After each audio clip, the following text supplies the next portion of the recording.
Olá, tudo bem com vocês? Eu sou o professor Juarez, sou especialista da área de farmacologia, mestre em ciências farmacêuticas, doutor na área de medicina e doenças tropicais. E hoje a gente vai falar sobre a tensão farmacêutica na gestação, especificamente sobre vômito, tá? Sobre náuseas e vômitos, que são situações clínicas. Nós vamos falar sobre alguns tratamentos, algumas medicações que podem ser empregados ou não para as pacientes gestantes, ok? Então vamos lá, direto ao ponto aqui, vamos falar um pouquinho sobre isso. Náusea e vômito, tá? São alterações fisiológicas, tá? Relacionadas ao aumento, né, da presença dos hormônios da gestação. Então ocorre junto, né, durante esse processo de alteração hormonal, as modificações que levam a náuseas e vômitos, e pode ocorrer durante todo o período gestacional, mas principalmente no início da gestação, no primeiro trimestre ali, que são as alterações de hormônios relacionados ao estrógeno e progestágenos, que fazem com que a paciente tenha essa sensibilidade da zona quimicetora do gatilho e o estímulo do processo do vômito, ok? Esses eventos, eles podem ser eventos relativamente leves em algumas pacientes, mas em algumas situações clínicas eles se tornam bastante pesados, eventos que vão incomodar bastante a paciente, levando até a quadros de desidratação e outras alterações mais graves que podem acontecer com a paciente, tá? Normalmente o evento tem um início, né, a partir da 5ª semana após o último período menstrual, então acho que é legal também lembrar dessas informações, né? O evento começar, né, o período de náusea, vômito ocorre normalmente a partir da 5ª semana do último período menstrual, tá? E o pico é entre a 8ª e a 12ª semana, tá? Tende a resolver, tende a diminuir, tende a desaparecer entre a 16ª e a 18ª semana. Tá? Após esse período, somente 5% das mulheres apresentam sintomas de náusea e vômito durante toda a gestação, como eu tinha falado no início. Então, é um ciclo, né? O início começa a partir do 5º período, né? Da 5ª semana após o período menstrual. Normalmente o pico entre a 8ª e a 12ª semana, entre a 16ª e a 18ª você já tem a resolução e a diminuição desse quadro, tá? Vamos começar pela conduta não farmacológica, com orientações que não envolvem o uso das medicações. Depois a gente vai falar um pouco sobre a ação de alguns fármacos nesse quadro clínico, ok? Primeiro, suporte emocional para a paciente, dar um apoio sempre é muito importante com relação à estrutura emocional, orientar que a paciente não faça uma dieta com bastante volume, né? Então uma dieta mais fracionada, com pequenos volumes, pode reduzir esse estímulo, tá? Evitar frituras, alimentos gordurosos, alimentos com odores mais fortes ou muito temperado, que também pode estimular essas regiões, né, da zona quimicetora do gatilho e do centro alto do vômito, estimulando o processo do vômito, da náusea e do vômito, tá? Preferir normalmente alimentos sólidos, tá? Que tenham mais carboidrato nesse caso, biscoito, geleia de fruta também pode ajudar de alguma forma. Aumentar a ingestão de líquido, então tomar bastante água, sucos e outros líquidos que podem hidratar essa paciente, preferencialmente gelado. E isso é legal porque depois a gente volta a falar disso novamente lá no finalzinho, onde os líquidos gelados, inclusive até o gelo, pode diminuir essa sensação, diminuir a náusea e o vômito, tá? Nos intervalos, né, das refeições.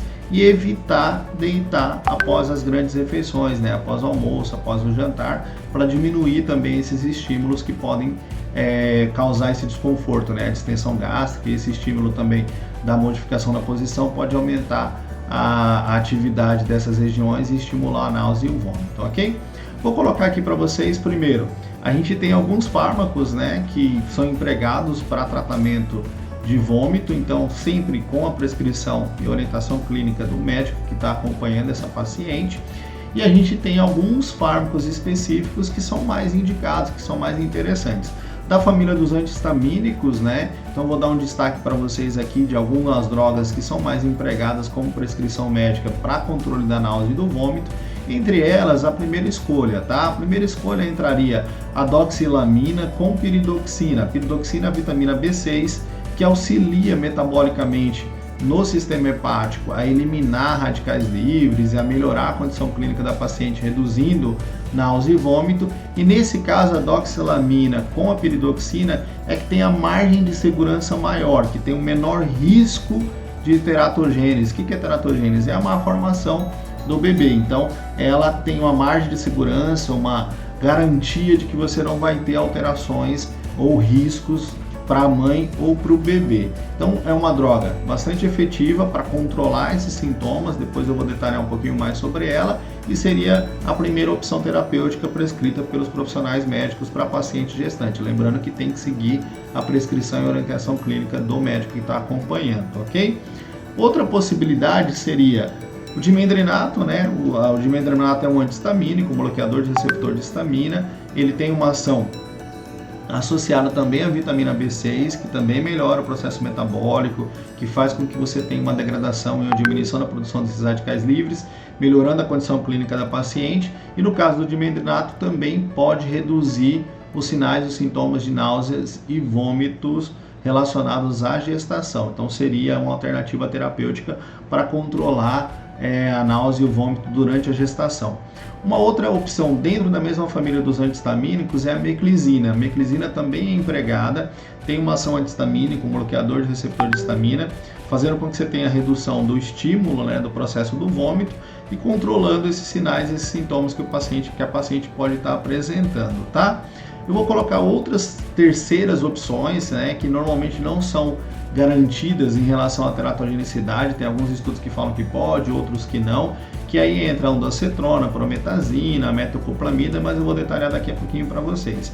Então, dentre as opções mais seguras, nós temos os antihistamínicos da família do dimendrinato como opção terapêutica, a meclizina também como opção terapêutica, a doxilamina mais piridoxina, que seria a mais segura e a mais usada e mais que deve ser empregada nessas pacientes, e também algumas opções que são alimentos nutracêuticos que podem trazer benefício. No caso aqui, o gengibre, que pode ser utilizado aí, né, no chá ou até na alimentação, ele mostrou uma ação terapêutica, uma ação benéfica na redução desses sinais ou desses sintomas relacionados à náusea e vômito durante a gestação. A acupuntura também pode ser empregada, né, como alternativa, tá, não farmacológica, para melhorar essa condição, e poderia ser uma opção que não é medicamento, né, para reduzir isso, tá? Voltando a falar um pouco mais dos medicamentos, tá? Normalmente as alterações relacionadas ao sistema hormonal modificam e causam alterações dentro do sistema vestibular. O aparelho vestibular é um aparelho que controla um pouco mais o sistema do equilíbrio e tem outras alterações que estão relacionadas a essa modificação hormonal. E essa modificação hormonal durante a gestação estimula a zona quimicetora do gatilho e estimula o centro alto do vômito, causando esses sintomas que a paciente está apresentando, ok? Então, a doxilamina e a piridoxina é a terapêutica de primeira escolha. A paciente poderia iniciar com doses de 2 comprimidos antes de deitar, para reduzir também os sintomas e atuar durante o dia, e pode ser utilizado também um comprimido pela manhã e um à tarde, utilizando aí 4 comprimidos por dia para tentar reduzir e controlar os sintomas que a paciente está apresentando de náusea e vômito. São as drogas mais seguras, doxilamina com piridoxina, com a garantia, né, de segurança e baixo índice de teratogenicidade. E depois, conforme ela vai avançando na gestação, ela pode fazer uma redução gradual até parar completamente de utilizar a medicação. Ela não vai precisar usar essa medicação durante toda a gestação, somente durante o período que ela está apresentando os sintomas de náusea e vômito, ok? Então eu entraria com 2 comprimidos no período da noite e 1 comprimido de manhã e 1 à tarde, para tentar controlar e amenizar esses sintomas que ela está apresentando, seguindo aquelas recomendações não farmacológicas que você tem no início do vídeo. O dimendrinato com piridoxina, que é o Dramin, né, o Dramin B6, ele pode ser empregado também a cada 4 horas como opção terapêutica, numa dose máxima de 400 mg ao dia, tá? Também apresenta uma boa eficácia, causa um pouco de sono, a doxilamina também causa um pouquinho, mas assim, como efeito adverso, como outras alterações, basicamente é isso que a paciente vai ter. Uma alteração ali em relação à sonolência, causada pelo antihistamínico, mas tem uma margem de segurança boa e uma grande eficácia. Primeira escolha, doxilamina com piridoxina. Uma segunda opção, o dimendrinato com piridoxina. Também seguindo, claro, a orientação e a prescrição médica, né, com relação à utilização desses fármacos, tá? Metoclopramida, ondansetrona, são medicações que também são utilizadas na náusea e no vômito, mas elas são opções terapêuticas quando você não tem respostas clínicas efetivas com aquelas medicações que eu já citei anteriormente.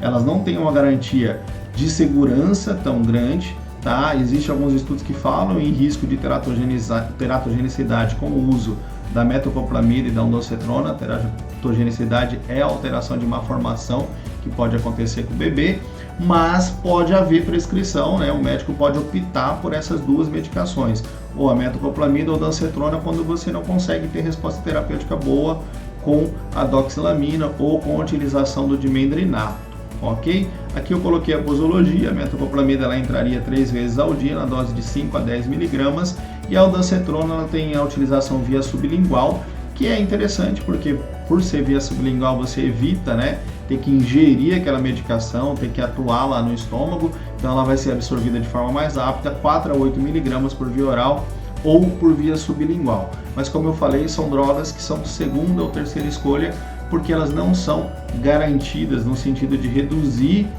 de baixo risco de teratogenicidade, elas não têm esse índice de garantia, então somente com orientação realmente do médico para que você não tenha nenhuma complicação, e quando é utilizado no caso das pacientes que não respondem bem às outras terapêuticas. Então eu estou dando destaque aqui que ela tem maior risco de teratogenicidade, tá? Em algumas situações elas são empregadas de forma aguda, né? O paciente está apresentando náusea e vômito muito intenso, ela vai para o ambiente hospitalar e é administrada por via intravenosa para controlar o sintoma naquele momento. E quando ela voltar para casa, ela usa o dimendrinato, a meclizina ou a doxilamina, que poderia ser as opções mais tranquilas nesse caso, ok? Sempre é bom a gente lembrar dessas orientações, lembrar das orientações não farmacológicas. O GEO lá que eu citei no início é uma orientação não farmacológica legal para o paciente usar nos intervalos da alimentação para evitar também esses sintomas. E claro, se você ficou comigo até o final aqui, siga a gente aí no canal, deixa o seu like também e continua acompanhando aí os próximos vídeos, beleza? Valeu, até mais!